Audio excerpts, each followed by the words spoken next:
Muy buena tarde a todas y a todos.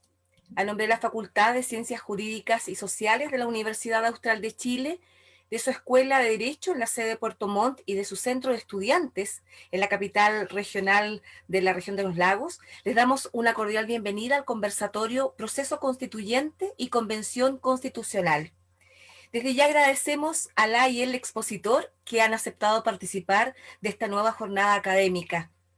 Les recordamos que este seminario está siendo transmitido a través de la plataforma Zoom y en Facebook a través de la cuenta derecho.universidad austral de Chile.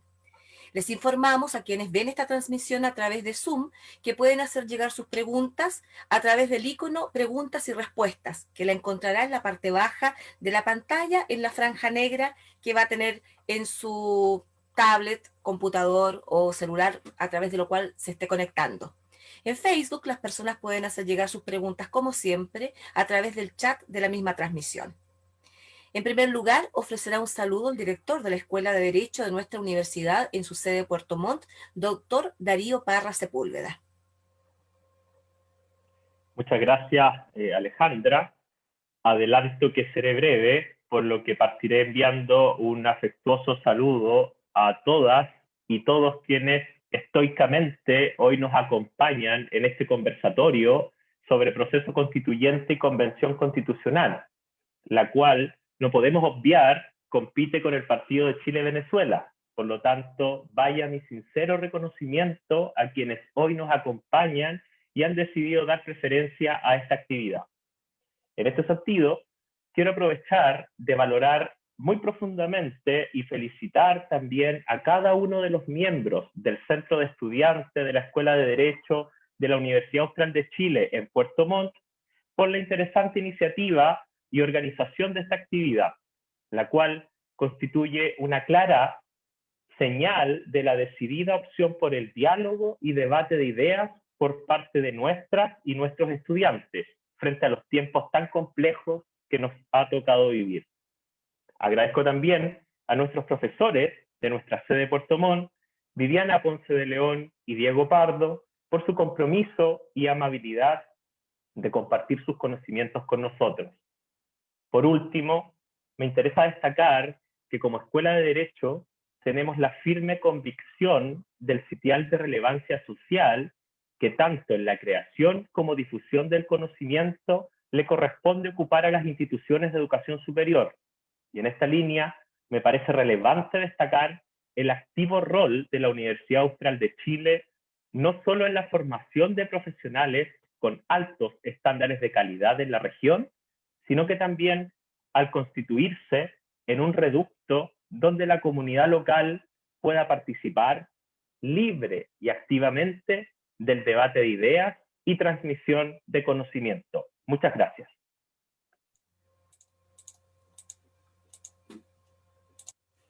Gracias, director, por sus palabras.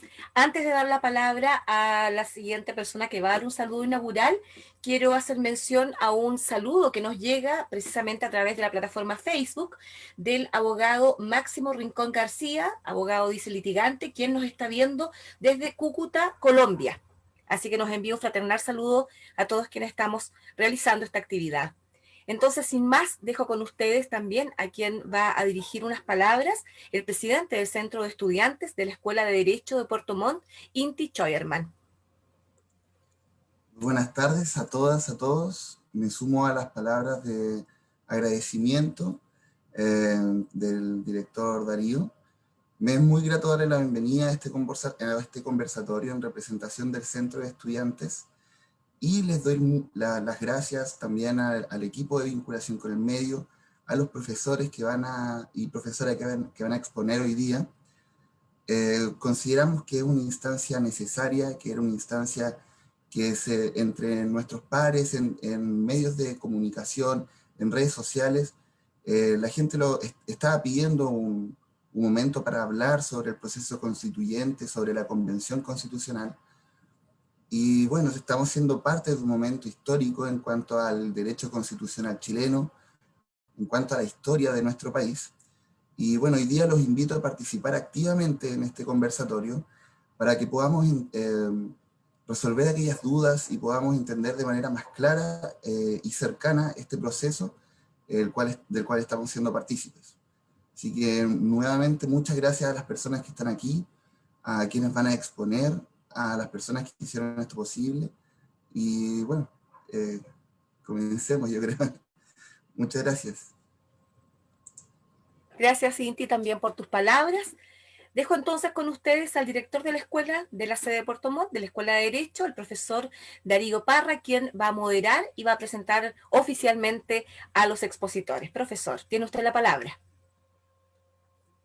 Perfecto. Muchas gracias, Alejandra. Voy a comenzar presentando a los dos expositores de esta jornada. Son grandes colegas y especialistas en Derecho Constitucional. Ambos son doctores en Derecho y tienen también la cátedra cada uno de Derecho Constitucional en nuestra Escuela de Derecho en Puerto Montt. Tenemos por una parte a la profesora Viviana Ponce de León y también al profesor Diego Pardo Álvarez, a quienes también quiero agradecer personalmente su compromiso y también presencia en esta actividad. Así que les voy a contar un poco en qué va a consistir el desenlace de esta actividad. Yo oficiaré de moderador y cada profesor expondrá 15 minutos aproximadamente. Luego de esos 15 minutos tendrán una opción de réplica aproximadamente de 5 minutos y posterior a eso abriremos un periodo de preguntas en la cual quiero pedirles que puedan participar con la mayor confianza. La idea es que podamos resolver la mayor cantidad de dudas y también es la idea en este caso también de que ustedes también puedan ir desarrollando también estas potencialidades. Y estaba con la cámara apagada hablando. Así que en este sentido dejo con ustedes tanto a Viviana como Diego y espero que esta actividad, la cual ha sido preparada también por 100% por nuestros estudiantes, pueda también ser de su agrado. Muchas gracias.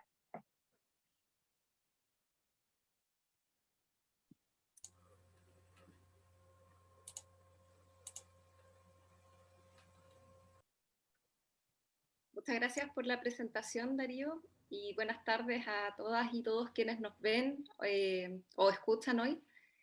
Quiero aprovechar esta oportunidad para agradecer al Centro de Estudiantes de la Escuela de Derecho Puerto Montt de la Universidad Austral por organizar este seminario. Y le mando un saludo también a Diego, con quien vuelvo a compartir panel después de un buen tiempo. En mi intervención quisiera referirme al escenario que se nos abre después del plebiscito del 25 de octubre pasado. Y para ello comienzo por lo más obvio, con el triunfo abrumador de la opción apruebo y convención constitucional se confirma de manera oficial el inicio del proceso constituyente que va a culminar con la redacción de un nuevo texto constitucional que será sometido a un plebiscito de salida para su aprobación o rechazo por la ciudadanía. Pero más allá de lo obvio, me gustaría hablar sobre todo acerca de algunas interpretaciones que se han planteado a partir de estos resultados y de las expectativas y desafíos que se asocian a estas interpretaciones. Una de las interpretaciones que me interesa destacar es la que sostiene que la contundencia de los resultados del plebiscito deja en evidencia una expectativa inequívoca de la ciudadanía en orden a desarrollar lo que se podría caracterizar como un proceso constituyente transformador y refundacional. O sea, un proceso constituyente que pueda efectivamente dar lugar a cambios profundos y significativos en la estructura, en las estructuras de poder subyacentes a nuestra organización social, capaces de revertir la concentración de poder a nivel territorial, político, económico, social, simbólico, etc. Por otro lado, la otra interpretación que me interesa destacar es la que ve en el triunfo de la opción apruebo y ahora muy especialmente en el triunfo de la opción convención constitucional, un rechazo dirigido al Congreso Nacional y a la política partidista tradicional.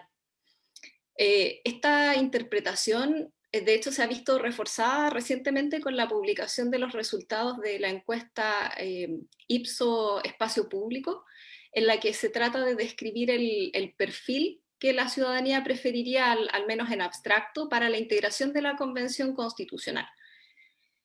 De acuerdo con esta encuesta, la ciudadanía manifiesta una abierta preferencia por profesionales destacados y expertos en temas constitucionales, al tiempo que muestra también una desconfianza fuerte hacia las personas con trayectoria política.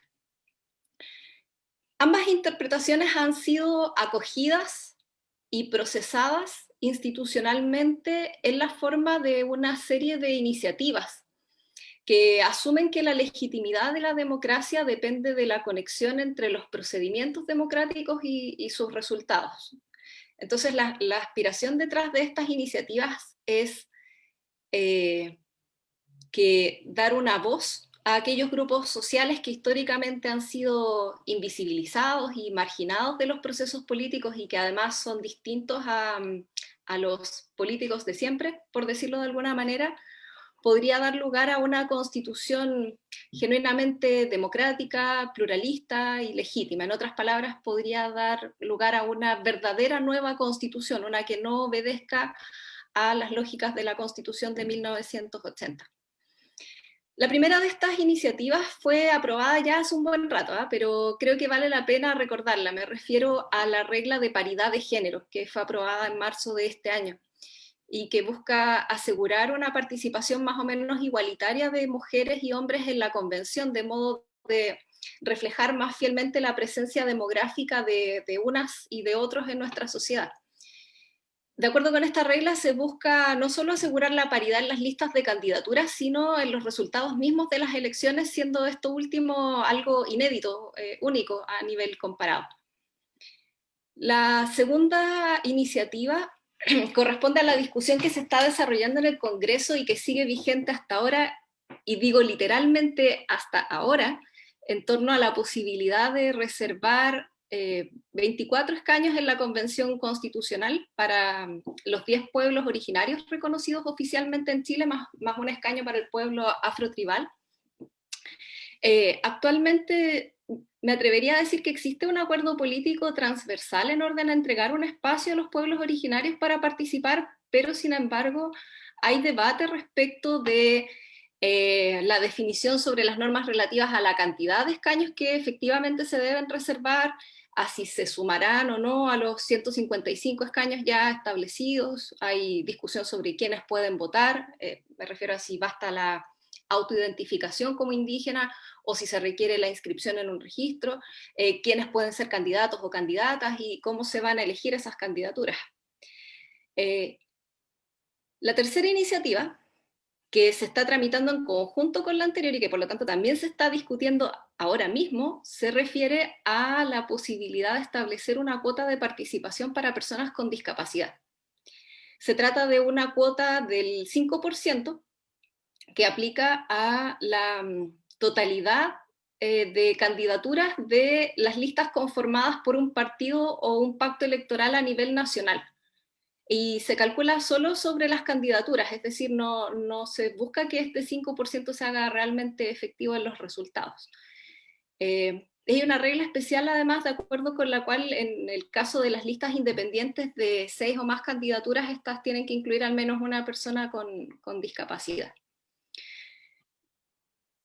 Ahora, pese a que se ha ido avanzando en la dirección de adoptar estas medidas de inclusión para garantizar la representación de grupos sociales desaventajados en la convención, la cuestión dista de ser pacífica. De hecho, hace no más de una semana, o no mucho más de una semana, la senadora Van Rysselberghe llamaba a generar escaños para las iglesias evangélicas.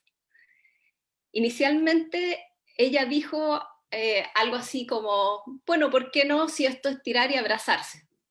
Y un par de días después de esa declaración original insistió en la idea central, pero además complementó diciendo que si lo que se busca es la representación de grupos de interés en la convención, entonces todos los grupos deberían estar representados. Aunque a mi juicio esa declaración no resiste mayor análisis, ha sido suficiente para suscitar una discusión acerca de los atributos que justificarían dar un trato preferente a determinados grupos sociales para asegurar su representación en la convención. Y desde ese punto de vista me parece que no está de más recordar por qué la discusión se ha centrado solo en ciertos grupos en particular y no en todos los grupos sociales imaginables. En el caso de las mujeres, pese a que desde la mitad del siglo XX en adelante, su participación en movimientos, en organizaciones sociales, partidos políticos, elecciones, plebiscitos, etcétera, ha ido aumentando de forma sostenida. Sus intereses siguen estando, yo diría, inadecuadamente protegidos por las democracias, y esto se evidencia en las distintas brechas de educación, empleo, ingresos, tiempo libre, acceso a la justicia, acceso a la salud, participación política y violencia que las mujeres experimentan. Por lo que respecta a los pueblos originarios, se trata de colectividades anteriores al Estado, que han sufrido injusticias históricas como resultados de procesos de colonización que les han anulado políticamente en la práctica y que han significado el despojo sistemático de sus territorios, sus recursos, su cultura, sus tradiciones. Pero quizás el caso más complejo es el de las personas con discapacidad, porque no estamos habituados a ver la discapacidad como una calidad ciudadana o política en sí misma. Y sin embargo, tradicionalmente nuestro ordenamiento jurídico ha considerado que las personas con discapacidad intelectual, por ejemplo, no tienen la capacidad o la independencia suficiente para participar en la toma de decisiones políticas, y ha tendido a fallar en asegurar mecanismos de votación que permitan sufragar a las personas con discapacidad física y visual. Entonces, mi punto es el siguiente. Reconocer los rasgos especiales de estos tres grupos permite avanzar en la comprensión de su situación de invisibilización y marginación, y en la necesidad de reparar una deuda histórica de representación. Con estas medidas, además, el Estado satisface sus obligaciones internacionales en materia de derechos humanos, en particular respecto de la CEDAW, la Convención de Eliminación de todas las formas de discriminación contra la mujer, el Convenio 169 de la OIT sobre pueblos indígenas y tribales, y la Convención sobre los Derechos de las Personas con Discapacidad. Ya para ir cerrando mi primera intervención, me gustaría dejar abierta una inquietud. Y es que hay que tener presente que el próximo año, el 2021, van a haber 6 elecciones. Tan solo en abril, y en un mismo proceso electoral se van a realizar 4 de esas 6 elecciones, para gobernadores regionales, alcaldes, concejales municipales y convencionales constitucionales. Y en esas 4 elecciones se van a presentar más de 15.000 candidaturas. Y la pregunta que a mí me surge es, ¿qué va a pasar con el debate sustantivo en medio de toda esta competencia electoral? Y pienso que la pregunta es digna de consideración desde la perspectiva de la eficacia de las medidas de inclusión, porque evidentemente no basta con la sola presencia numérica de mujeres en la convención para que se adopte una constitución con perspectiva de género. De la misma manera que tampoco basta con la sola presencia de personas con discapacidad en la convención para que se asegure que se va a adoptar una agenda constitucional dirigida a erradicar los sesgos capacitistas de nuestra sociedad. Lo importante en uno y en otro caso son más bien las propuestas programáticas que cada lista plantee, y podría terminar siendo muy complejo hacer seguimiento a esas propuestas en un contexto de tanta actividad electoral. El problema que eso plantea eventualmente es que, pese a todos los ajustes procedimentales que se han hecho, las expectativas ciudadanas que se han formado en torno a la participación de nuevas actoras y nuevos actores políticos podrían verse defraudadas. No tengo en realidad una solución frente a este posible problema, pero sí creo que para abordarlo se va a necesitar, o se va a requerir un esfuerzo tanto de las listas, de los independientes y de los partidos políticos, y de los votantes. Me queda pendiente una mención a las medidas que se han adoptado para fomentar la participación de candidaturas independientes. Yo tengo la impresión de que esas medidas obedecen en parte a las mismas interpretaciones de los resultados del proceso constituyente que yo he destacado ahora, pero creo que ameritan un tratamiento separado porque las razones para fomentar la participación de independientes no son las mismas que justifican la inclusión de grupos desaventajados.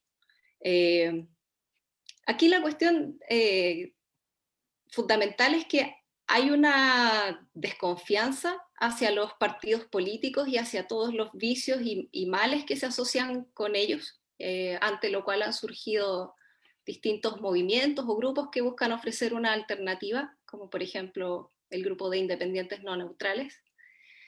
Y estando yo muy de acuerdo en el valor de la participación de los independientes, me preocupa que en paralelo se vaya instalando la idea de que los partidos políticos y que la política institucional en general son en sí mismos perversos, diabólicos. Y me preocupa porque habemos quienes creemos que uno de los varios posibles efectos virtuosos que tendría una nueva constitución sería el de habilitar la política ordinaria. El de suprimir las trabas que han impedido el adecuado funcionamiento de la democracia bajo la vigencia de la Constitución de 1980. Pero ese efecto no puede tener lugar si es que no se logra resignificar y reconstituir la política en general y el rol del Congreso Nacional en particular. La retórica antipartidista además plantea un problema en términos de la conformación de pactos electorales para la elección de convencionales. De hecho, la sola idea, la sola mención de pactos electorales ya suena a cocina y genera recelo. Pero resulta que sin esos pactos podría ser muy difícil llegar a conformar las mayorías que se requieren en la convención de cara a la regla de decisión de los 2/3, según la cual todo aquello que no exista, todo aquello en lo que no exista acuerdo de los 2/3 de la convención quedaría fuera del texto constitucional. Y en este contexto, los sectores que desean mantener el modelo político, económico y social que se instauró con la Constitución de 1980 tienen todos los incentivos del mundo para aunar esfuerzos y coordinarse, y hasta ahora parecen estar más que dispuestos a hacerlo.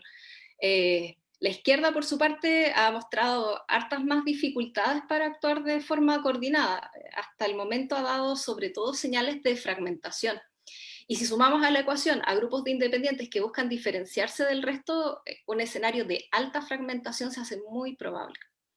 De hecho, ya podemos apreciar que cada grupo, bueno, y si es que no lo saben, lo cuento yo, cada grupo está trabajando paralelamente en su propia propuesta de contenidos para una nueva constitución, en su propia propuesta de reglamento para la convención, en forma separada o atomizada. ¿Ya? Y esto nos plantea el desafío de cómo promover la colaboración y la coordinación política en un ambiente de fuerte competencia, atomización y desconfianza hacia la política. Bueno, en honor al tiempo yo quedo hasta aquí, pero luego quisiera profundizar en algunas de las cuestiones que he mencionado acá. Gracias.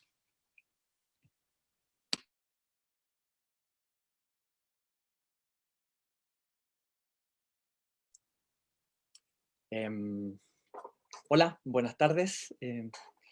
Quisiera, bueno, desde luego nobleza obliga, quiero agradecer a la Escuela de Derecho de la sede de Puerto Montt de la Universidad Austral y en particular a nuestro proactivo centro de estudiantes que partió con la iniciativa de organizar este conversatorio. Quizás la fecha resultó ser un poco incómoda respecto a nuestros compromisos deportivos y nacionales, pero bueno, aquí tenemos dos formas de expresar nacionalismo, ¿no? Ya sea discutiendo acerca de los contenidos de una nueva constitución o ya sea viendo un partido de fútbol.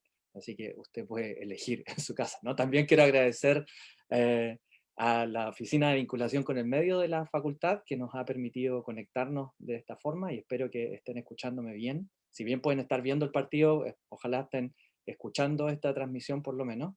Y precisamente por eso no hay PowerPoint ni otras presentaciones, van a tener solo aquí, ¿no?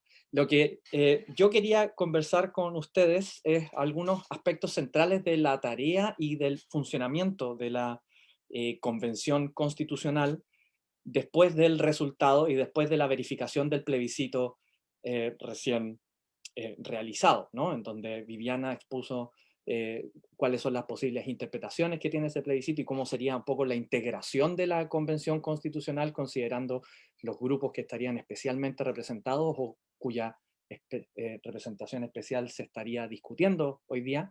Mi intención es, en cambio, partir de la base de que la elección de la Convención Constitucional ya se verificó y que tratemos de ver a grandes rasgos cómo va a funcionar la Convención Constitucional una vez que se hayan elegido los convencionales constituyentes y cuáles son las etapas de funcionamiento y discutir algunos aspectos que creo que van a o ya son problemáticos o ya han emergido o van a emerger en el futuro como problemáticos respecto a la interpretación de la Constitución vigente y cómo regula la Convención Constitucional, ¿no? Entonces, acerca de lo que va a ocurrir después de la elección presidencial, ¿no? Bueno, después del plebiscito, es decir, ahora, lo que está ocurriendo ahora es que es el proceso de certificación del resultado del plebiscito y después del proceso de certificación se comunica eso a las instancias institucionales respectivas, ¿no? Con esto comenzaría la etapa de la elección de los convencionales constituyentes, que va a terminar una vez el presidente de la República convoque a la primera sesión de instalación del Congreso, ¿no? La elección de los convencionales constituyentes se va a producir en abril del próximo año, entonces uno podría pensar que la primera sesión de instalación de la Convención Constitucional va a estar ocurriendo 15 días después de que se produzca la elección de los convencionales, es decir, algo así como a fines de abril, ¿no?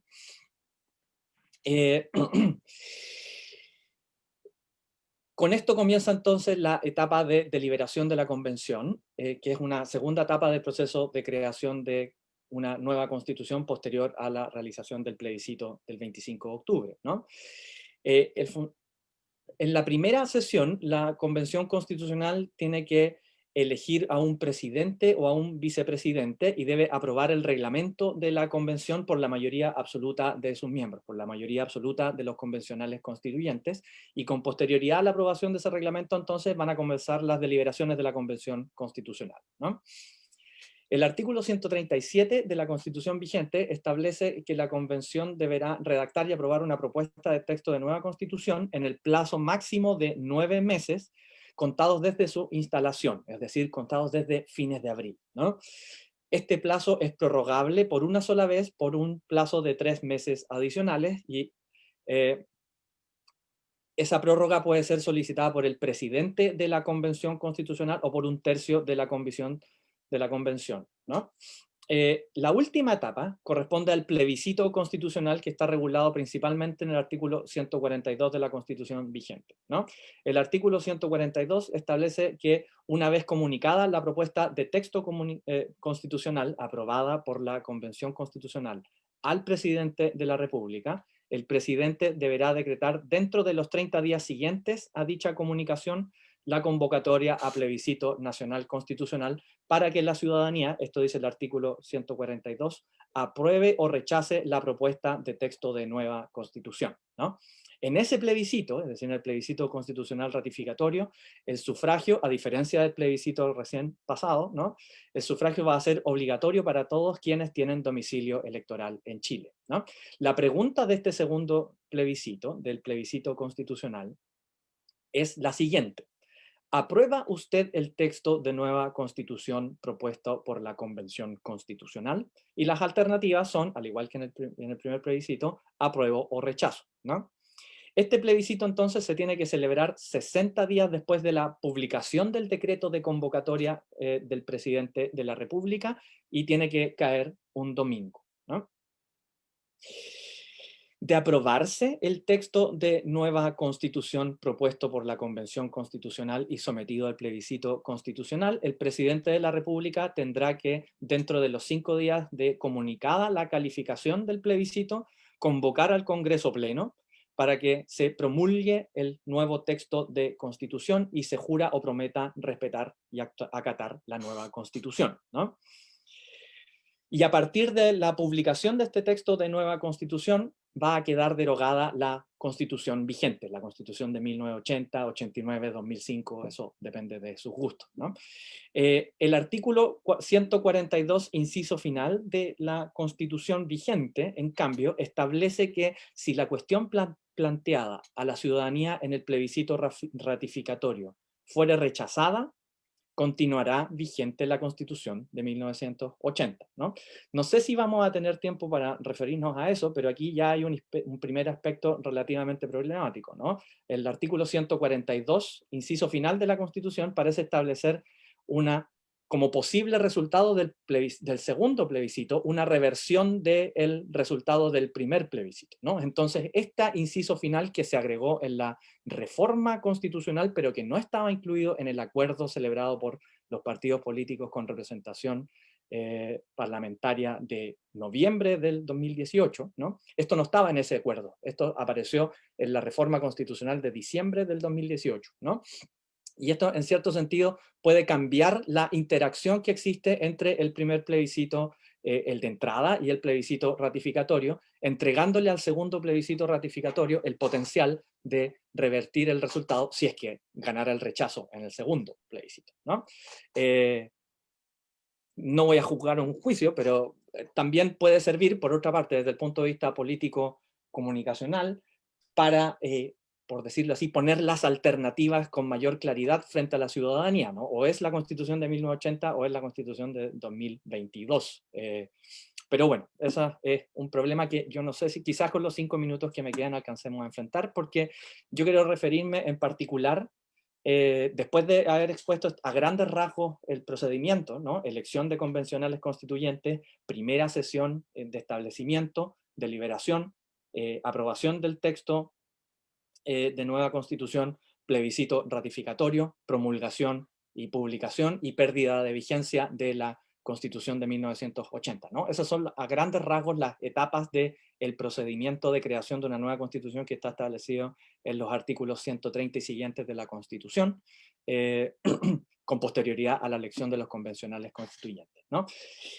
Yo quiero referirme en particular a algunos temas dentro de este itinerario que considero particularmente problemáticos o que creo que pueden ser de interés en la discusión futura, ¿no? Como les contaba, el presidente va a convocar a una primera sesión de instalación de la Convención Constitucional, señalando además el lugar de la convocatoria, ¿no? El lugar de la convocatoria, dice la Constitución, esto se refiere a dónde tendrán lugar las sesiones de la Convención Constitucional. Si el presidente no señalara el lugar de la convocatoria, la Convención Constitucional se va a instalar en la sede del ex Congreso Nacional que está en Santiago, en la calle Compañía, ¿no? La instalación de la Convención Constitucional deberá realizarse dentro de los 15 días posteriores a la fecha de la convocatoria presidencial. Entonces, como decía, si la elección de los convencionales constituyentes es el día 11 de abril, para ese día está fijada la elección de los convencionales, algo así como el 26 de abril va a estar instalándose o ya va a estar instalada la Convención Constitucional, ¿no? Y entonces lo que dice la Constitución es que si el presidente no señala otra cosa, la Convención Constitucional va a estar señalada, va a estar ubicada en las dependencias del ex Congreso Nacional, ahí en la calle Compañía, en Santiago, ¿no? Nótese que el ex Congreso Nacional está al frente de la Corte Suprema, a 4 cuadras del antiguo edificio del Tribunal Constitucional, a 3 cuadras de la Moneda, y está a varios kilómetros del Congreso, ¿no? Pero no a tantos, a 200 kilómetros del Congreso que está en Valparaíso, ¿no? Quisiera yo creo que el tema del lugar donde se instalará la Convención Constitucional no es trivial y no es baladí, y quisiera hacer algunas reflexiones al respecto, ¿no? Y mis reflexiones parten de lo que afirma un autor muy célebre que se llama John Elster, ¿no? Que describe un poco las experiencias comparadas de instalación, de los lugares de instalación de las convenciones constitucionales, y cuáles son las posibles consideraciones que uno debiera tener en cuenta al momento de decidir dónde se instalarían las convenciones, ¿no? Y entonces Elster comenta algunas experiencias internacionales. Él dice que en Ecuador los miembros de la Asamblea Constituyente fueron secuestrados, esta es la palabra que usa él, ¿no? En un pueblo remoto en la selva ecuatorial, ¿no? Hay otras experiencias que son más famosas, porque de esa no hay tanta documentación, pero la Constitución de Weimar, que ustedes saben que es la constitución que se celebró en Alemania con posterioridad al fin de la Primera Guerra Mundial, debe su nombre al pueblo donde se reunió la Asamblea Constituyente, que es Weimar, que es un pueblo que debe tener algo así como 30.000 habitantes perdidos en Alemania del Este, ¿no? Se decidió que no fuera Berlín, que fuera Weimar, porque para que la Asamblea, con el fin de que la Asamblea Constituyente, que terminó dictando la Constitución de Weimar, no estuviera sometida a la presión de las protestas y las huelgas que constantemente aquejaban a la capital alemana, o la ex capital de Prusia, ¿no? Elster también menciona, aparte de los riesgos que traería las huelgas, también menciona las posibilidades de tropas militares, ¿no? Yo creo que ese riesgo, es decir, hay algunas experiencias muy remotas en el tiempo de asambleas constitucionales que se han tenido que instalar no en las capitales o no en centros urbanos muy importantes para evitar la influencia que podrían tener los militares, ¿no? Yo creo que por suerte en este caso esa experiencia quizás no es tan relevante, pero aquí conectando un poco con lo que decía Viviana acerca de las interpretaciones del proceso constituyente en general y del resultado del plebiscito en particular, yo creo que una consideración relevante que tiene que tenerse al momento de determinar la ubicación de la Convención Constitucional es lo cerca que está del poder institucional y lo cerca que está del poder económico y del ejercicio y del centralismo, ¿no? Es decir, hay buenas razones, a mi juicio, para que las sesiones de la Convención Constitucional no sean en Santiago, ¿no? Si no fuesen en Santiago, la Convención no solo se encontraría protegida de las protestas que usualmente aquejan a los grandes centros urbanos, que son mucho más masivas cuando ocurren en Santiago o en Valparaíso, ¿no? Sino también estaría, y esto es muy importante, ¿no? Habría una distancia espacial, una especie de materialización de la separación de poderes, ¿no? Entre materialización física, ¿no? No solo institucional, sino que también física, entre quienes ejercen el mandato para redactar una nueva constitución y los miembros de la sociedad civil, los grupos de presión y una sana distancia también respecto de las influencias del mundo político ordinario, ¿no? Me preocupa en particular, que no sé si es algo que vamos a alcanzar a discutir, las posibles influencias que tenga el Congreso, ya sea tanto de forma formal, o sea, por vías formales como informales en el trabajo de la Convención Constitucional. Entonces, toda esta introducción está orientada para justificar que la Convención Constitucional tendría que ubicarse en Puerto Montt, ¿no? No en Santiago. Y con eso aprovechamos también a que los convencionales constituyentes conozcan un poco el agua de Chile y vean el valor que tiene frente a Santiago, ¿no? Entonces, en la primera sesión, la convención tiene que elegir a un presidente y a un vicepresidente por mayoría absoluta de sus miembros, ¿no? Este es un segundo tema que me interesa puntualizar. Las funciones del presidente y del vicepresidente de la Convención Constitucional no están establecidas expresamente en la Constitución, ¿no? Parece ser que en la idea de la reforma constitucional que dio pie a la regulación constitucional actual, las funciones del presidente y del vicepresidente son una materia que va a ser entregada al propio reglamento de la Convención, ¿no?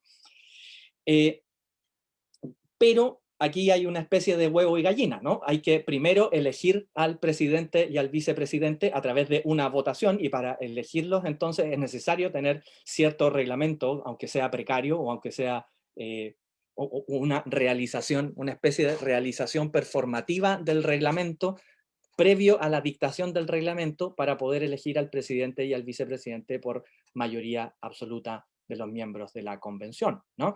Es probable entonces que las posiciones del presidente y el vicepresidente, considerando sobre todo que la convención constitucional está modelada institucionalmente por analogía a la forma en cómo funciona la Cámara de Diputados, ¿no?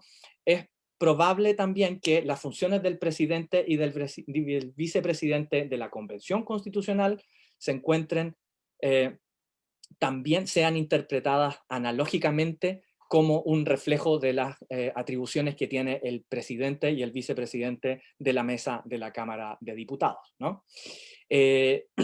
Al menos en un principio, salvo que el reglamento diga lo contrario, pero a mí me parece como algo relativamente obvio que la posición por defecto institucional del presidente y el vicepresidente de la convención va a ser comparable o un reflejo del presidente de la Cámara, ¿no? Y esto puede ser de importancia porque una de las competencias que tiene el presidente de la Cámara de Diputados es la declaración de inadmisibilidad de los proyectos de ley, ¿no? En caso en que vulneren, en que consideren que se encuentra reñido procedimentalmente con la regulación constitucional, ¿no? El presidente de la Cámara puede declarar la inadmisibilidad de los proyectos de ley. Entonces, por analogía, uno podría pensar que el presidente de la Convención Constitucional va a tener la competencia para al menos representar la posible inconstitucionalidad de las propuestas de reglamento o de las propuestas de normas del reglamento en la Convención Constitucional, ¿no? Y esto puede ser de importancia porque pone de relieve ya al principio de la discusión de la Convención Constitucional los posibles límites que podría encontrar la autonomía reglamentaria de la Convención, ¿no? La Constitución establece que reconoce la autonomía reglamentaria de la Convención, pero esa autonomía reglamentaria desde luego se encuentra constreñida por el respeto de los límites y margen que la propia Constitución establece en el capítulo, y no solo en el capítulo del procedimiento de creación de la nueva Constitución, sino que en todo el articulado anterior, ¿no? Yo no sé si ya llevaré 15 minutos, porque... Darío, por favor, si me puedes decir cuánto tiempo me queda. Por mientras, Darío lo hace. 5 minutos más, querido Diego, y ya con eso pasamos a bien. Gracias. Entonces, tenemos 5 minutos para discutir algo que a mí me parece particularmente relevante, sobre todo a la luz de esta discusión anterior, ¿no? Una cuestión que ha estado en la palestra del debate público, sobre todo con anterioridad al resultado del plebiscito, en cierta medida la aplastante victoria del apruebo ha tendido a silenciar un poco estas voces funcionales al fracaso del proceso de creación de una nueva constitución. Uno de los debates que ha estado en la palestra es la regla de decisión a la que se someten los acuerdos y las normas adoptadas por la Convención Constitucional, ¿no? Y para resolver este problema, o sea, para que veamos los términos en que se plantea este problema y podamos aspirar a una resolución, es obvio que tenemos que tener en claro qué es lo que establece la Constitución Política de la República. El artículo 133, inciso 3 de la Constitución, establece que la Convención deberá aprobar las normas y el reglamento de votación de las mismas por un quórum de 2/3 de sus miembros en ejercicio, ¿no? Es decir, lo que establece este inciso es que la regla de decisión general para aprobar normas y el reglamento de votación de las normas de la nueva Constitución es 2/3 de los miembros en ejercicio, ¿no? El inciso 4 del artículo 133 establece que la Convención no podrá alterar los quórums ni procedimientos para su funcionamiento y para la adopción de acuerdos, ¿no? Y ustedes ya sabrán, bueno, hay una buena polémica alrededor de la interpretación de estos dos artículos, ¿no? Desde el punto de vista político, estos dos artículos, uno podría pensar que la regla de los 2/3 contemplada en el acuerdo de octubre de 2018 y en la reforma constitucional de 2019 representan más que una expresión de un convencimiento, de un consenso político, representan más bien una concesión a los partidos de derecha que en ese momento eran reacios a habilitar el procedimiento de creación de una nueva constitución, ¿no? Y entonces lo que se hizo fue negociar ciertos aspectos del procedimiento de creación de nueva constitución, y para poder alcanzar una negociación exitosa tuvo que cederse a los partidos que no estaban tan de acuerdo con crear una nueva constitución en esta regla de los 2/3, ¿no? Y el acuerdo de octubre del 2018 consagró este es un punto textual del acuerdo de octubre del 2018 que devino en norma constitucional, ¿no? En una disposición constitucional. Es decir, aquí no hubo intervenciones posteriores ni una negociación posterior. Precisamente lo que estaba establecido en el acuerdo de octubre, en ese papelito, quedó aquí en la Constitución. Eso explica por qué la redacción es tan mala, ¿no? Hay como alternativas y metidas entre medio, ¿no? O sea, una gramática muy mala, ¿no? Y esa gramática, en cierto sentido, afecta las posibilidades que tiene el intérprete para dotar de sentido a esta norma, ¿no? Entonces, ¿cuál es la defensa en la que usualmente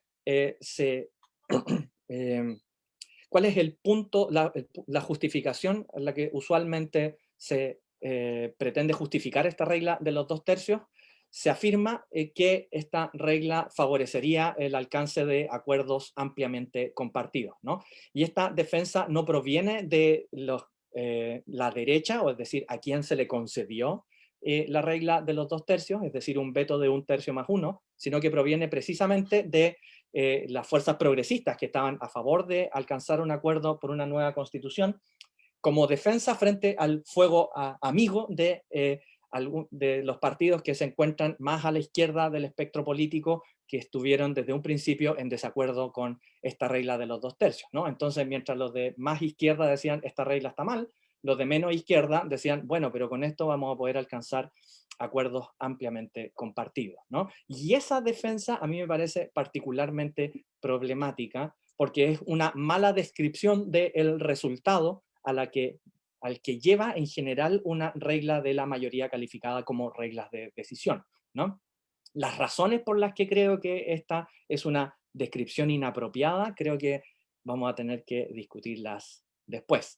Pero lo que quiero llamar la atención es que hay que tener mucho cuidado, no solo con el proceso. Los procesos constituyentes son en general, tienen mucho valor simbólico y tienen valor performativo o realizativo, ¿no? Entonces, lo que hagamos hoy día y cómo defendamos nuestros puntos dentro de un proceso constituyente va a tener mucha relevancia en el futuro cuando se cree la Constitución y cuando se interprete esta Constitución, ¿no? Y entonces yo creo que hay que ser extremadamente cuidadoso no solo en defender ciertos puntos correctos o incorrectos, sino también en los términos con los cuales esas defensas se hacen, ¿no? Se llevan a cabo, ¿no? Y yo creo que en los 2/3 nos hemos ido equivocando un poco. La diputada Camila Vallejos presentó ayer, y aquí quiero agradecer a mi estudiante Constanza Torres, que puntualizó esto por su acceso a las redes sociales, ¿no? Constanza me dijo que la diputada Camila Vallejo había presentado un proyecto de reforma constitucional para cambiar esta regla de los 2/3 y dejar como parte de la autonomía de la convención la decisión sobre la regla de decisión, ¿no? Así que sobre eso quizás podamos discutir después con Viviana. Gracias. Gracias, Diego. Ahora le vamos a dar la palabra entonces para la réplica, entre comillas, de Viviana, que van a ser 5 minutos. Posteriormente tendrá 5 minutos nuevamente Diego y ya vamos a abrir el periodo de preguntas. Ya estamos recibiendo preguntas, así que los invitamos a que puedan hacer las preguntas también a nuestros expositores. Viviana. Gracias. Más que una réplica propiamente tal, hay 3 cuestiones que me gustaría agregar. La primera tiene que ver con que estas distintas demandas, exigencias en orden a un proceso constituyente más inclusivo se han proyectado también al funcionamiento mismo de la convención. Yo solo me referí en mi intervención inicial a la conformación de la convención. Pero la pregunta es qué pasa después con la participación y con la inclusión. Y las cuestiones de detalle obviamente van a ser definidas por el respectivo reglamento y por lo tanto no sabemos todavía qué modalidad concreta de participación ciudadana se va a incorporar, pero es una cuestión que está muy presente en el debate y de hecho hay iniciativas que se están discutiendo como por ejemplo la posibilidad de que un determinado porcentaje de ciudadanas y ciudadanos puedan promover iniciativas constituyentes, por ejemplo, que deban ser tomadas en cuenta por la convención, no necesariamente que deban ser acogidas, pero que deban ser tomadas en cuenta. Está también presente la idea de que hayan audiencias públicas a solicitud de los distintos grupos interesados, de que se realicen consultas populares obligatorias, ahora de iniciativa de la propia convención, y por lo tanto es de esperar que una vez que se verifique las elecciones de abril, el foco de la discusión se centre en parte en eso, en la participación ciudadana y en su incidencia en los contenidos de la nueva Constitución. La segunda cosa que quería comentarles es que lamentablemente se postergó la discusión acerca de los escaños reservados y de la cuota de participación de personas con discapacidad. Entiendo que se volvería a discutir mañana en el Senado, y se ve que hay bastante resistencia, así es que es posible que no se llegue a materializar esta medida o que quizás lo haga en términos muy distintos a los que se han propuesto hasta ahora. De hecho, también hubo, hasta donde yo sé, una reserva de constitucionalidad por el quórum de aprobación de la reforma por parte del senador Galilea. Así es que se aprecia que hay tensión. Y lo último que me gustaría comentar tiene en parte que ver con la participación y tiene también en otra medida algo que ver con lo que mencionaba Diego respecto de las consideraciones a tomar en cuenta en cuanto a la instalación de la convención, en cuanto a su ubicación. Hay ciertas inquietudes que han sido planteadas sobre todo por parte de grupos feministas, de organizaciones feministas y también de organizaciones territoriales que han planteado la posibilidad de que, aprovechando, entre comillas, la pandemia, parte de las sesiones se hagan de forma itinerante en el país y otra parte se haga utilizando medios telemáticos. Entonces eso permitiría fomentar la participación de mujeres especialmente y de candidatas y candidatos regionales, al mismo tiempo que permitiría acercar la convención a los distintos territorios del país. Yo desconozco si es que esa propuesta es viable en términos económicos. Recordemos que en términos presupuestarios la convención es dependiente del Ejecutivo, pero hay un debate donde se intersectan estos aspectos de inclusión, participación y estos otros temas relativos al funcionamiento de la convención. Eso por mi parte por ahora. Gracias, Darío. Gracias, Viviana. Diego, tiene los últimos 5 minutos y ya pasamos a las preguntas, que ya tenemos 4 a lo menos, así que vamos a ir viéndolas. Me quiero tomar un poco de lo que decía Viviana acerca de la participación y la participación de grupos especialmente y cómo se van a integrar en eso. Y también es necesario recordar que la configuración de la Convención Constitucional está sometida al mismo sistema de proporcional que regula la integración de la Cámara de Diputados, ¿no? Eso, lo que producen los sistemas proporcionales en general es una dispersión de los grupos políticos, ¿no? A diferencia de los mayoritarios que buscan generar una mayoría dominante clara de forma tal de permitir la toma de decisiones más expedita, ¿no? Y una conducción del gobierno y una decisión entre o sea, una distinción entre mayoría gobernante y oposición. Lo que tienen los sistemas proporcionales que permiten una representación más adecuada de los diferentes grupos presentes en la sociedad, o de los diferentes de las diferentes personas, ¿no? Una representación un poco más variada, no centrada en mayorías y minorías, pero a costa de impedir a costa de no permitir que exista una mayoría clara que tome las decisiones, ¿no?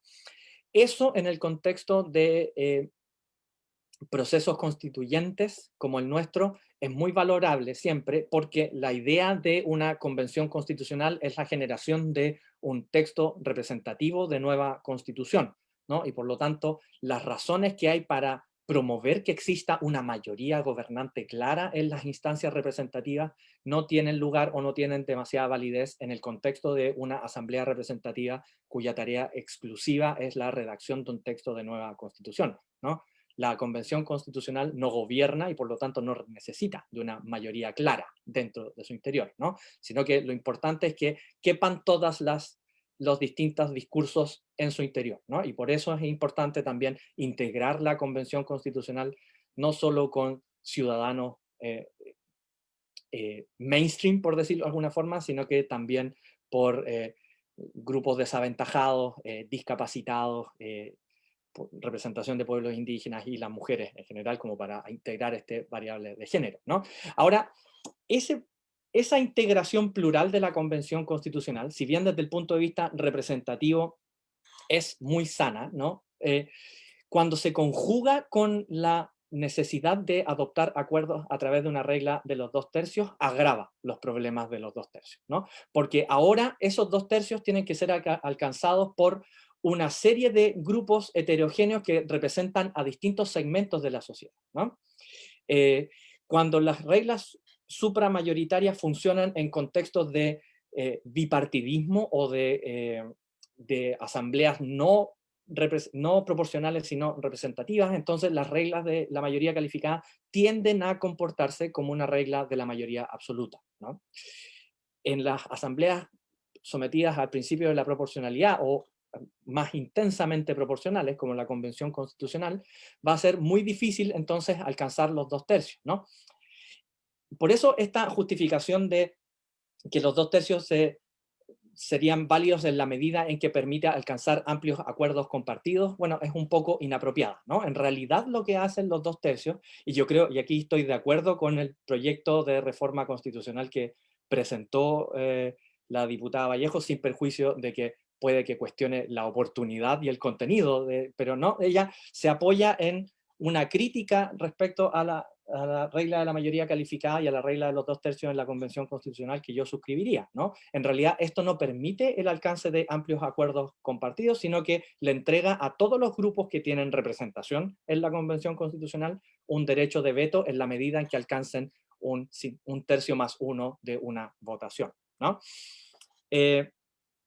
Ese derecho de veto puede conducir a que o bien se tomen decisiones demasiado abstractas y generales y por lo tanto decidamos algunas cosas que dentro de todo pueden terminar siendo irrelevantes, ¿no? Y eso es un fenómeno que ha mostrado empíricamente un célebre constitucionalista, no, un cientista político que se llama George Sebelius en el contexto de la Unión Europea, ¿no? Que también está sometido a una regla de la mayoría calificada, ¿no? Lo que ocurre es que para poder ponerse de acuerdo en algo, es el acuerdo al que tiene que alcanzarse, tiene que lograr englobar a esos 2/3 y por lo tanto termina siendo irrelevante, ¿no? Entonces, por ejemplo, podríamos ponernos de acuerdo en que, por 2/3, en que tiene que haber una revisión judicial de la potestad legislativa, pero quizás nunca alcancemos los 2/3 para regular en específico cuáles son los tipos y las competencias que puede tener ese posible tribunal constitucional, ¿no? Y entonces uno podría pensar, bueno, si no lo regula la Constitución, lo va a regular el legislador. Pero esa conclusión también puede ser problemática, ¿no? Esa conclusión depende de la regulación constitucional que está establecida en la nueva Constitución, porque no hay nada que permita descartar que la nueva Constitución va a distribuir las competencias legislativas y de revisión de la Constitución de forma distinta y no va a entregar toda la competencia al legislador, ¿no? Entonces yo creo que por eso a eso me refería, y conectando con lo que decía Viviana, creo que hay que tener mucho ojo con las defensas que se promueven para promover la regla de los 2/3, ¿no? Hoy día en el diario le respondían a Camila Vallejo en términos también un poco problemáticos, entonces creo que hay que tener ojo en eso. Bueno, es imposible discutir todos los problemas del proceso constituyente que se avecina, pero yo agradezco al espacio y a Darío por la moderada moderación, y espero ansioso las preguntas. Gracias. Perfecto. Muchas gracias, Diego y Viviana. Y ahora voy a pasar entonces a compartir con ustedes algunas preguntas. Trataré de ir acumulándolas por pregunta dentro de lo que pueda. Vamos a partir con la primera pregunta que nos hace Luz Alca.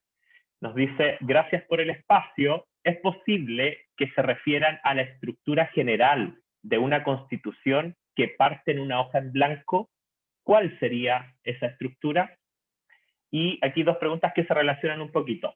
Una es de Rafael Cárdenas y nos dice, ¿no debiera la Convención Constitucional sesionar en regiones, partiendo quizás por Concepción, pero lejos del Congreso de Valparaíso? Y otra pregunta que también se relaciona a esta de Paloma Nahuín, nos dice, respecto al tema de la locación de las sesiones de la Convención, resulta interesante la razón de fondo en cuanto a la protección frente a las presiones e influencia de grupos. ¿No debería considerarse la transparencia como un principio vital para este proceso de creación de texto legislativo? Esto también tomado en cuenta la visión demonizada de la política, tal como la falta de precisión en lo fáctico, existiendo la masificación de las redes sociales y los medios tecnológicos de comunicación. Si gustan, podemos partir con esas dos series de preguntas y después voy haciéndoles otras en la medida que las vayan respondiendo. Siéntanse con libertad de responder en la medida que ustedes lo consideren. Yo me puedo referir un poco a la primera pregunta, sobre la estructura que tendría una constitución que parte de una hoja en blanco. Y para responder esta pregunta hay que recordar que la idea de hoja en blanco no se debe entender literalmente, es una metáfora, ¿ya? Una metáfora que busca distinguir claramente el proceso de reforma constitucional del proceso de creación de una nueva constitución. Porque ¿qué es lo que ocurre cuando se está discutiendo una reforma constitucional? Si no se alcanza el quórum necesario para la reforma, entonces sigue rigiendo el texto constitucional vigente. ¿No? Esa es la regla por defecto, en caso de que no se llegue a un acuerdo distinto.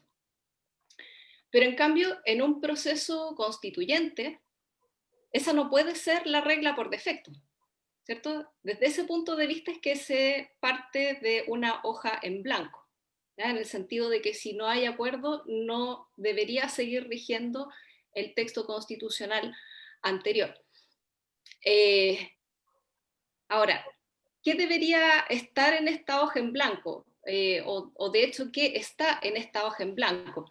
Hay varias cuestiones que ya están delineadas por la Constitución. Hay ciertos límites que se imponen a la Convención, por ejemplo, el respetar el régimen republicano y democrático de Chile, el respetar las sentencias ejecutoriadas y los tratados internacionales que hayan sido ratificados por Chile y que se encuentren vigentes. Sin duda que también hay ciertas instituciones que han funcionado razonablemente bien en comparación con otras y que quizás se quiera mantener o perfeccionar, mientras que otras probablemente que han generado más controversia, me imagino, por ejemplo, el Tribunal Constitucional, van a ser objeto de más debate, de mayores modificaciones, pero que se parta de una hoja en blanco para estos efectos no significa que de verdad que de verdad va a tener lugar un proceso enteramente refundacional, donde no haya nada reconocible del orden anterior. Eso es poco probable, y a nivel comparado la evidencia sugiere que eso no suele ocurrir. Siempre queda algo de la historia, de la tradición, más estos otros límites expresos que aplican en el caso chileno. Yo me refiero entonces a las otras preguntas. Se pregunta si la convención debiera sesionar en regiones, ¿no? Bueno, yo creo que hay buenas razones para que la convención constitucional sesione en regiones. Yo no haría una distinción, sin embargo, entre Santiago y el resto de las regiones, ¿no? Por un sentido pragmático y por un sentido simbólico. Yo creo que eso, hacer esta especie de dicotomía entre Santiago y regiones, como que no da cuenta de la riqueza del país, y en ese sentido, entonces, eh, eh, habría que fijarse más bien que la región en la que sesione, o las regiones en las que sesione la Convención Constitucional, se justifique que sesionen en esas regiones, con independencia de que no sea Santiago, ¿no? Pero el criterio de que no sea Santiago es un criterio puramente negativo. Entonces, desde el punto de vista simbólico, yo diría que no es tan correcto. Desde el punto de vista pragmático, estar trasladando a la convención constitucional como si se tratara de un equipo de fútbol, pero que en este caso está compuesto por 155 solo convencionales. Imaginemos también la mesa técnica, todo el aparataje que hay detrás y todo eso. Yo creo que habría que ahí ser un poco más, ahorrar en los recursos. Ya los recursos ya ha sido uno de los argumentos que se han usado para tratar de echar abajo el procedimiento. Entonces yo pensaría que lo mejor es que se reflexione adecuadamente cuáles son las razones que justificarían tal o cual región, y quizás una región en el norte, otra en el sur, pero justificar un traslado. Pero yo no haría una especie de convención constitucional itinerante. Después criticarían porque comparte ese rasgo con los circos, ¿no?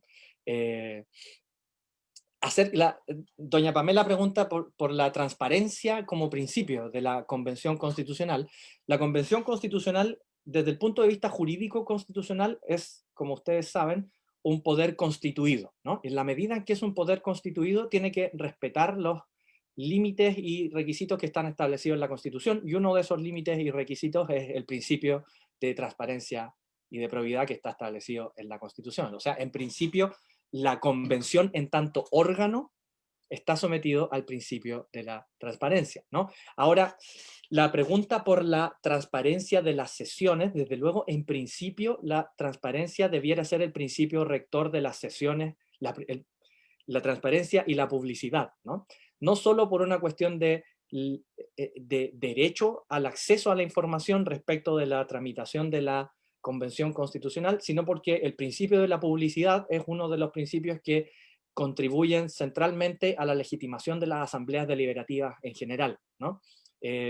Citando al mismo Elster que citaba antes, lo que permite la publicidad de las deliberaciones es lo que él denomina la fuerza civilizadora de la hipocresía, ¿no? Es decir, que aunque uno quiera avanzar intereses prudenciales dentro de una asamblea, uno se ve en la necesidad siempre, cuando las asambleas y las deliberaciones son públicas, uno se ve en la necesidad de justificarlo en los términos que serían aceptables para el adversario, ¿no? Pero aquí también hay que ser pragmático. O sea, yo no descartaría que algunos temas de discusión, sobre todo vinculados a la seguridad nacional, o a otros aspectos que pueden ser sensibles desde el punto de vista de la seguridad interna y exterior del Estado, se encuentren sometidos excepcionalmente a un régimen de discusión secreto, ¿no? Y ahí hay hay dos regímenes de secreto que pueden competir, y uno de esos creo que sería el adecuado para estos temas, ¿no? Esta es una discusión abierta. Una es que el secreto sea completo, ¿no? Y que por lo tanto nunca se liberen, o se liberen como si fuera actas de la CIA, ¿no? 50 años después lo que ocurrió. El otro régimen es que las deliberaciones sean en reserva, y antes del plebiscito constitucional, entonces las deliberaciones se liberen, de forma tal de que al momento en que la opinión pública puede intervenir en ese aspecto, ellos conozcan no solo la norma aprobada en reserva, sino también cómo se condujeron las deliberaciones, ¿no? Y entonces eso funciona también como una fuerza civilizadora de la hipocresía en términos prospectivos, ¿no? Los deliberantes van a saber que están ahora conversando en secreto, pero que en algún momento se va a saber lo que opinaron, ¿no?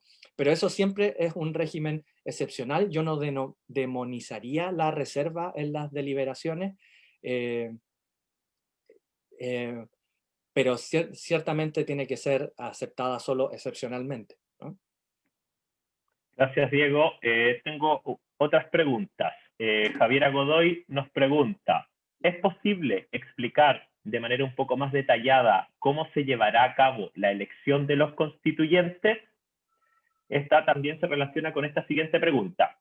Sobre el comentario de José Massa, quien hace unas semanas dijo que él no sería constituyente porque uno no se tiene que meter en lo que no entiende, la pregunta es, ¿qué criterios deberían tenerse en cuenta al momento de elegir a los constituyentes?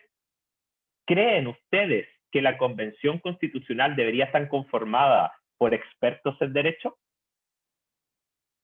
Quedemos con estas dos por ahora.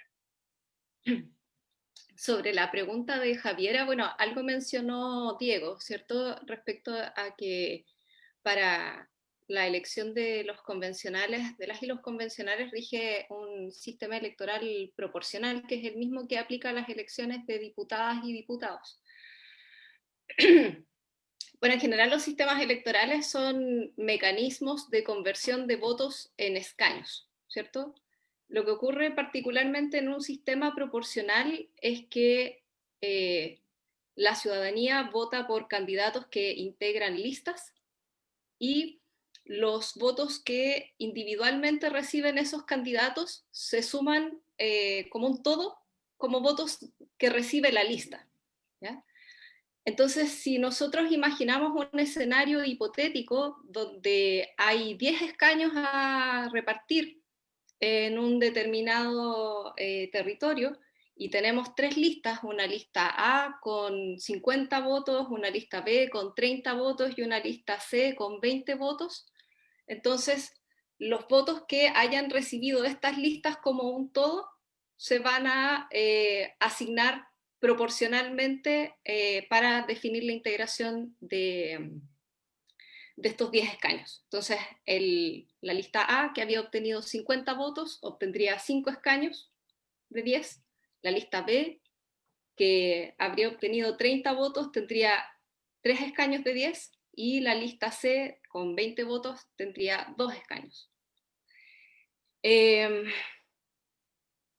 Eso es a muy grandes rasgos una descripción genérica de cómo funciona un sistema proporcional. A esas reglas de conversión de votos por listas en escaños habría que agregar luego las reglas sobre paridad, que de acuerdo con las cuales habrá que determinar si existe o no algún sexo sobrerepresentado en cada una de las listas. Y si es que hay un sexo, cualquiera de los dos, sobre representado, es decir, que tiene más de un candidato que el otro sexo, entonces se debe proceder a reemplazar a aquel candidato o candidata que obtuvo la menor cantidad de votos por aquel candidato o candidata del sexo opuesto de la misma lista que obtuvo la mayor cantidad de votos.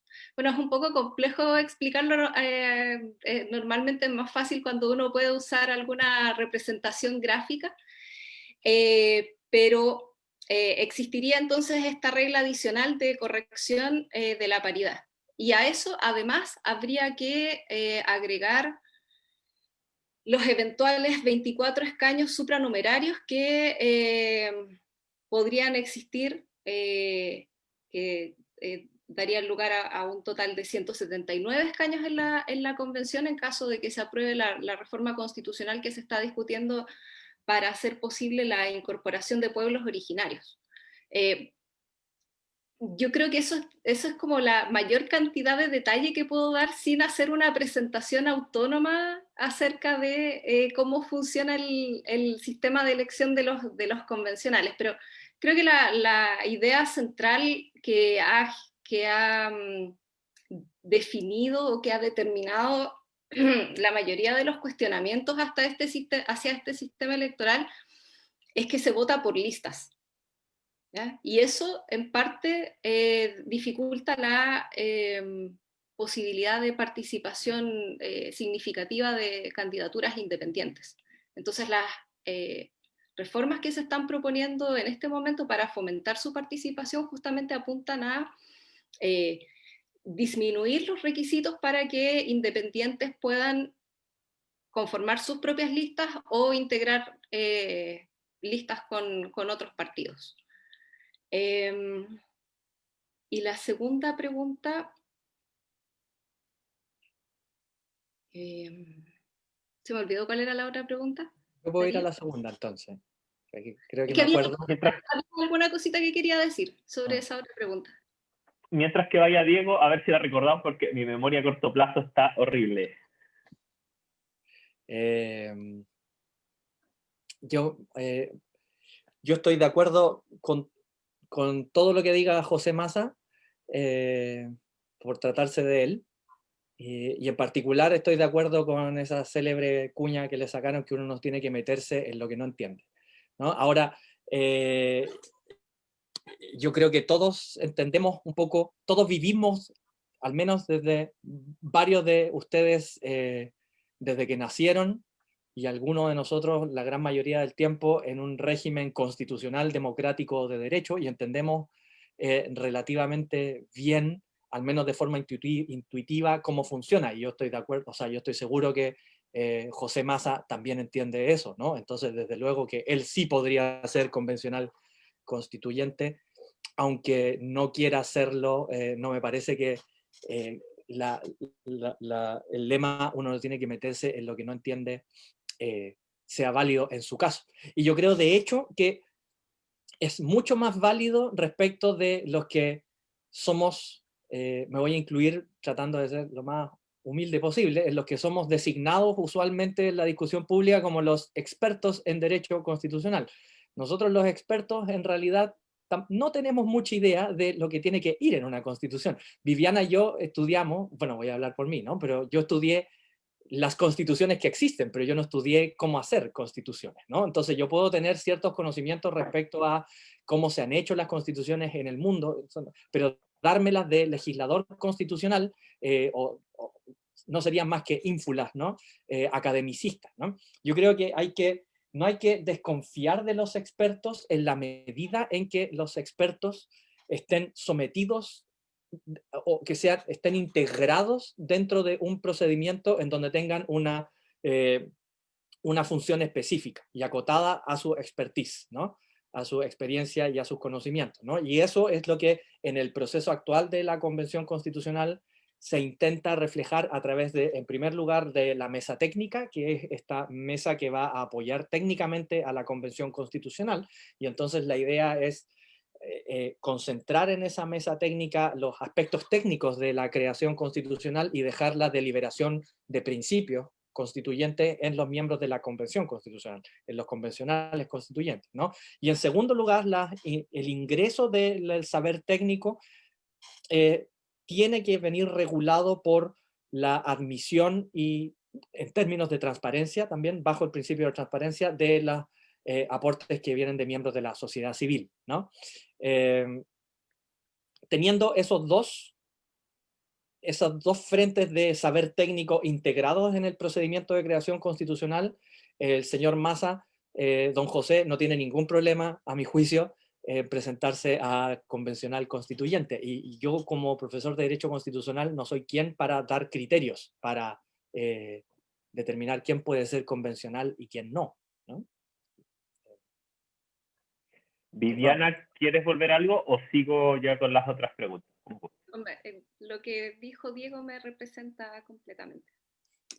Ya, perfecto.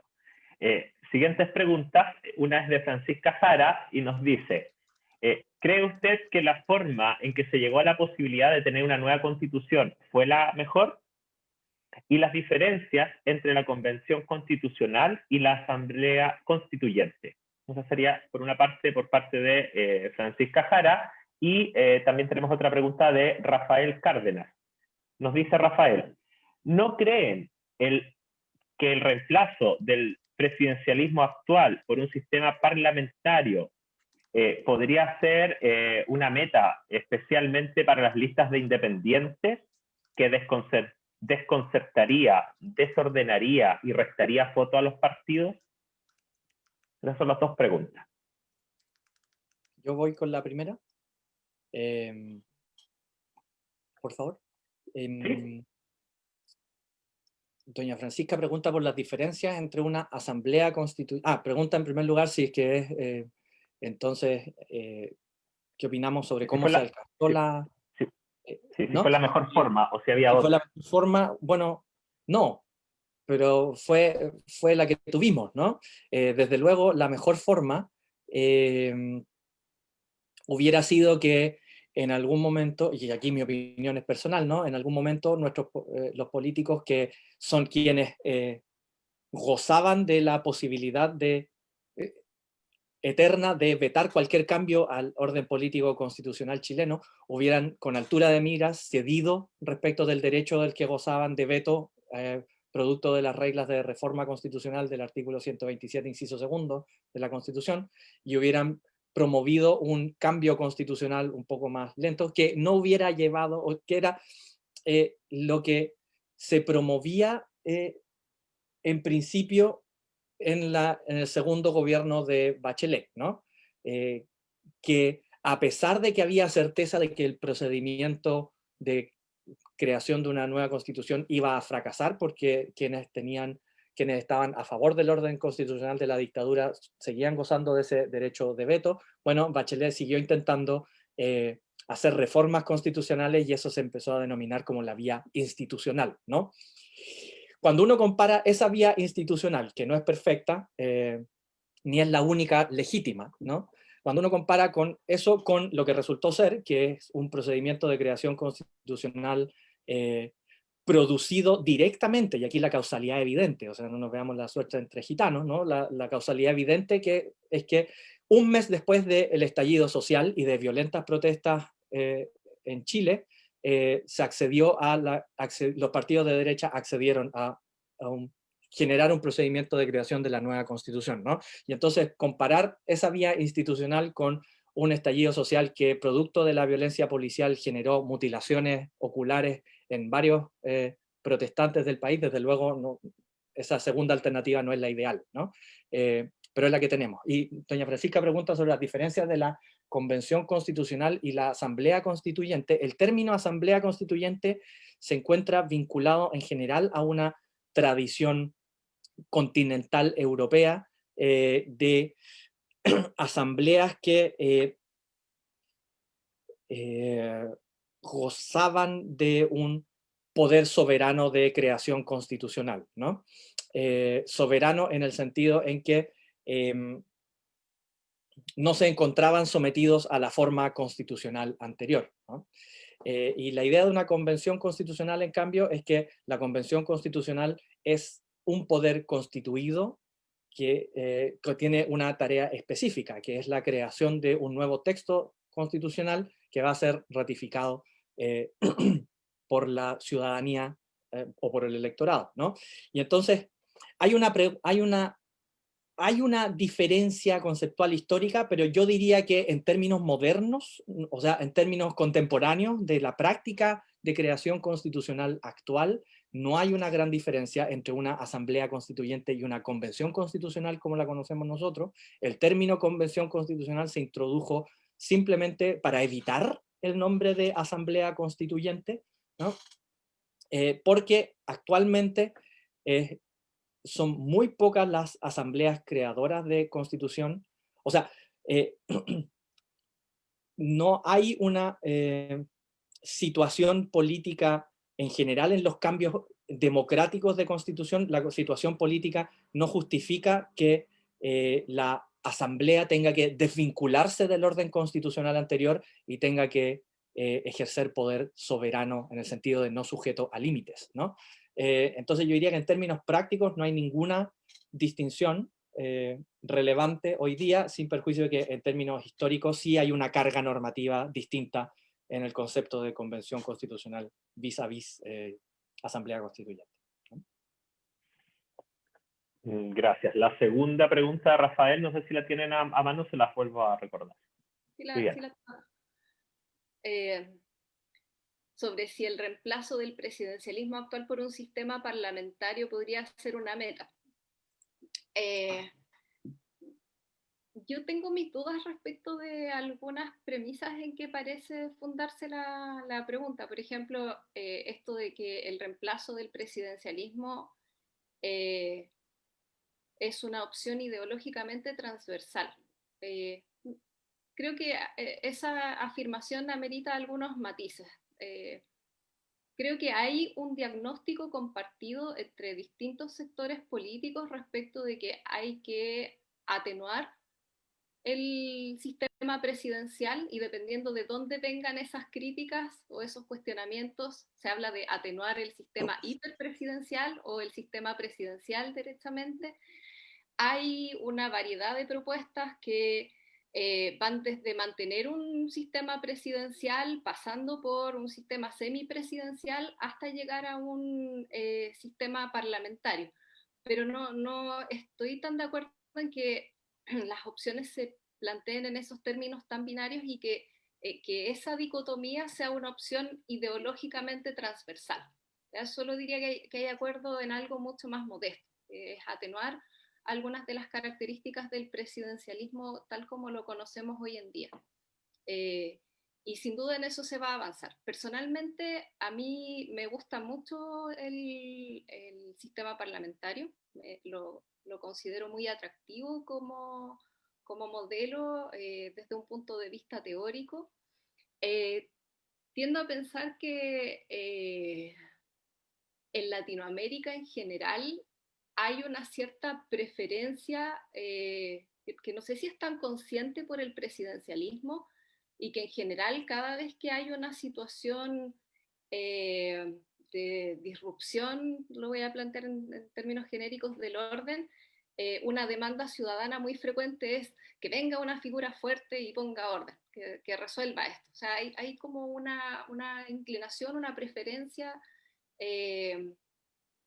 no sé, no diría natural, pero hay una inclinación hacia el presidencialismo, y desde ese punto de vista yo no sé si se está pensando de manera seria en pasar a un sistema completamente distinto. Eso como primera cuestión. Y como segunda cuestión, lo de la participación de independientes, yo pienso que eso depende mucho más del sistema electoral que del sistema, de si estamos frente a un sistema parlamentario o presidencial. Es cierto que por lo general, y bueno, quizás más que todo en teoría, en la literatura, cada modelo va asociado a un sistema electoral determinado, pueden no coincidir en la práctica, como ocurre en Chile, por ejemplo, donde hay un sistema presidencial y un sistema electoral proporcional. Lo normal suele ser que haya un sistema presidencial y un sistema mayoritario. Entonces, creo que las dos cosas no van necesariamente de la mano, y que si lo que se quiere es fomentar la participación de independientes, hay que mirar sobre todo al sistema electoral.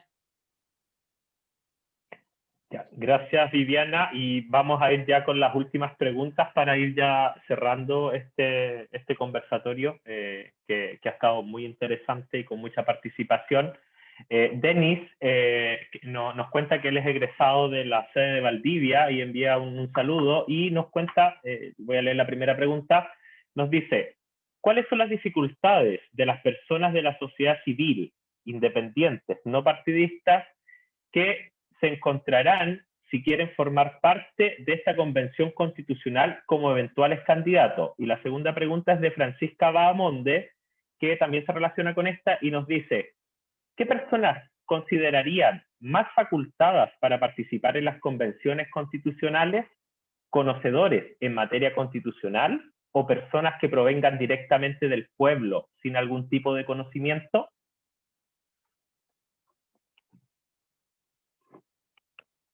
Quien quiera parte. Yo parto, perdón, con la pregunta sobre las dificultades de las personas de la sociedad civil e independientes no partidistas que se encontrarían si quisieran formar parte de la Convención Constitucional como candidatos. una de las exigencias para participar es contar con un porcentaje de apoyo, con apoyo de un porcentaje de los electores que hubieran sufragado en el respectivo distrito electoral en la elección anterior de diputados, o sea, en la elección del año 2017. ¿Ya? Esto va a depender de si los candidatos van como independientes o si quieren conformar, de si los independientes conforman una lista o si quieren correr solos, cuál va a ser el porcentaje concreto de firmas que van a tener que recolectar en apoyo a sus candidaturas. Pero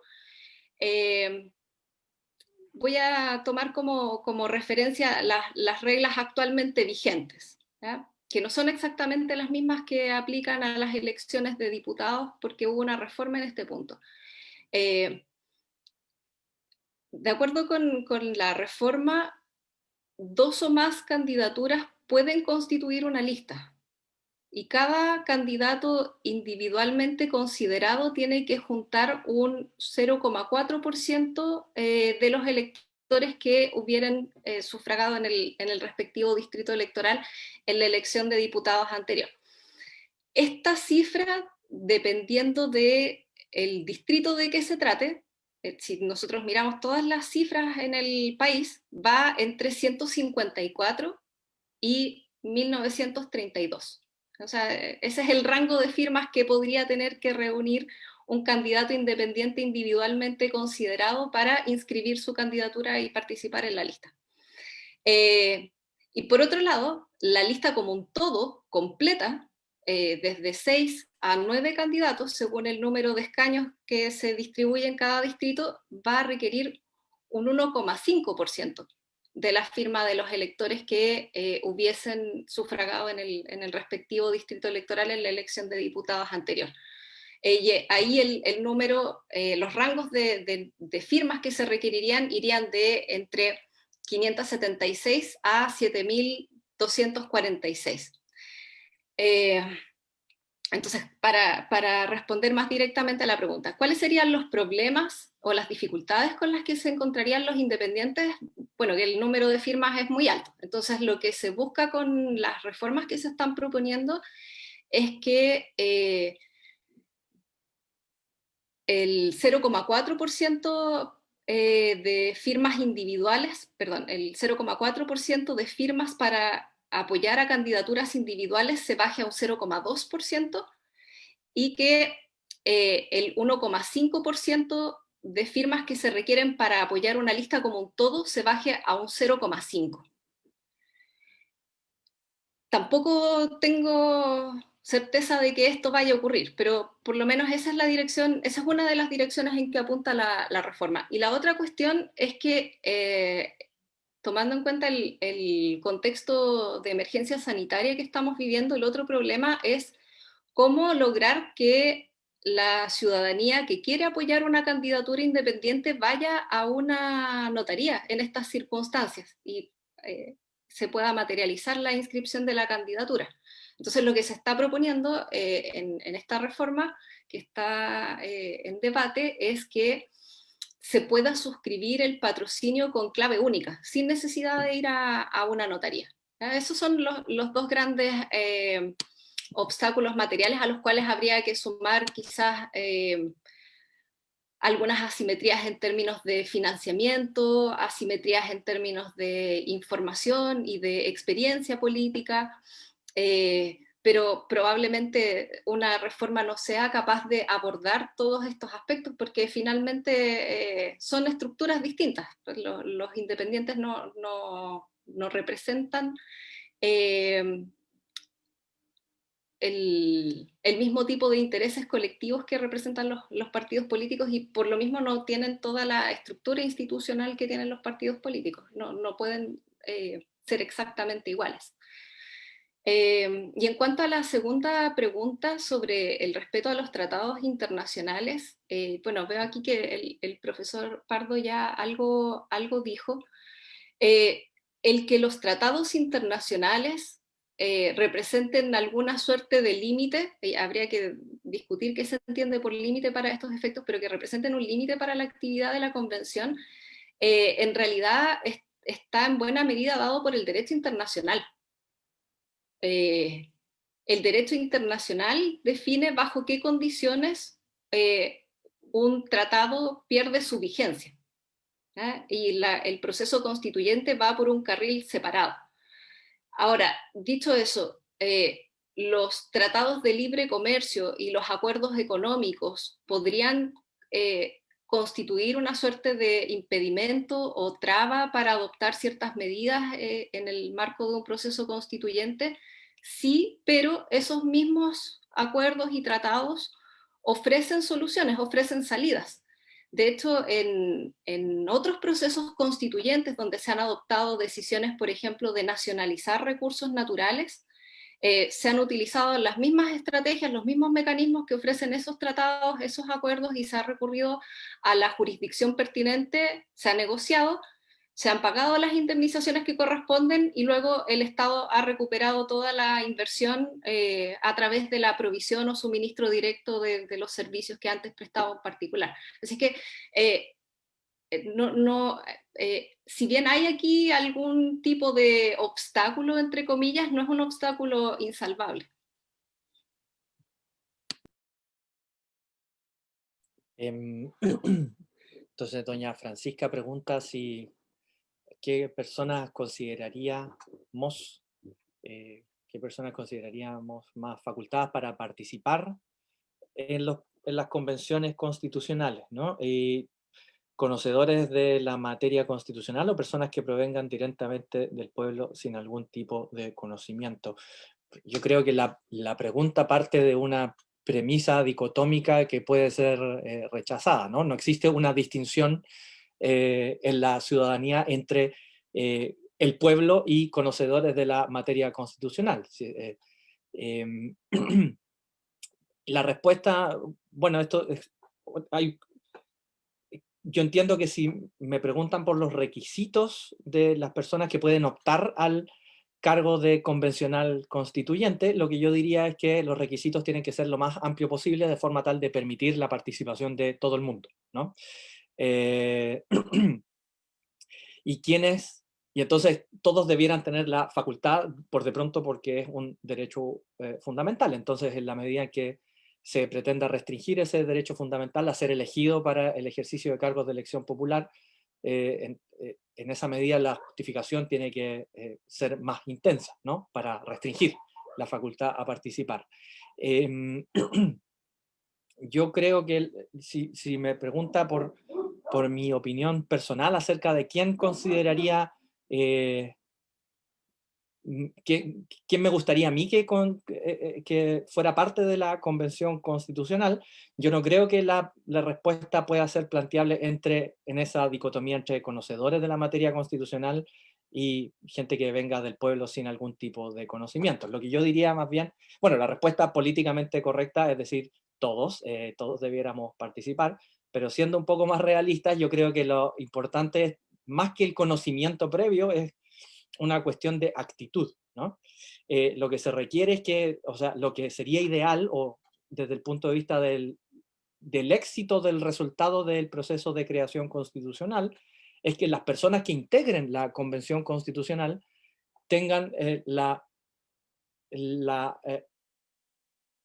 pretendan alcanzar acuerdos, o sea, tengan la disposición para escuchar lo que dice los adversarios, tratar de dejarse convencer, o quizás eventualmente dejarse convencer por los argumentos del adversario y tengan cierta capacidad argumentativa, ¿no?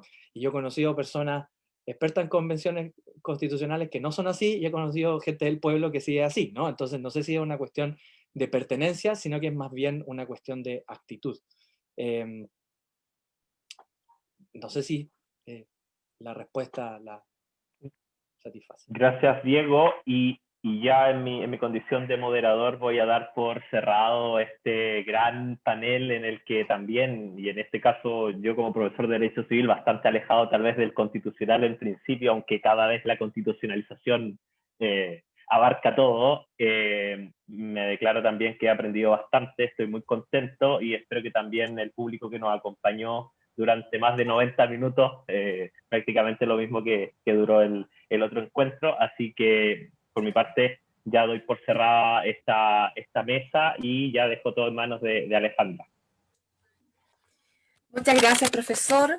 También a los profesores que han participado de este conversatorio sobre el proceso constituyente, convención constitucional, a los académicos Viviana Ponce de León y también a Diego Pardo, quienes han estado, como dijeron, estos 90 minutos y todos muy, muy conectados y muy interesantes. A pesar que competíamos con una actividad deportiva importante, no quiero saber los resultados, creo que mejor seguimos en nuestra actividad. Muchas gracias al director de escuela, doctor Darío Parra, por moderar, también al presidente del Centro de Estudiantes de Derecho de la sede de Puerto Montt, Inti Scheuermann, por la colaboración en la realización de esta actividad. Desde ya les dejamos invitados a los próximos seminarios de nuestra facultad. Este jueves 19, la cita será a las 16 horas con el seminario Violencia de Género y Acceso a la Tutela Judicial en el marco de la pandemia, organizado también por la Escuela de Derecho de la UACH con sede de Puerto Montt y la Ilustrísima Corte de Apelaciones de Puerto Montt. Mayor información, el programa completo y las inscripciones pueden encontrarlas, como siempre, en nuestro sitio web www.derecho.watch.cl, donde también vamos a subir prontamente el video de esta transmisión. En la sección videoteca pueden encontrar este seminario y los que se han ido realizando durante todo este año que hemos estado conectados a distancia por la pandemia. A nombre de la Facultad de Ciencias Jurídicas y Sociales de la Universidad Austral de Chile, de la Escuela de Derecho sede de Puerto Montt y de su centro de estudiantes, les agradecemos su conexión en este conversatorio. Seguramente vendrán más, el tema da para mucho más. Muy buena tarde a todas y a todos.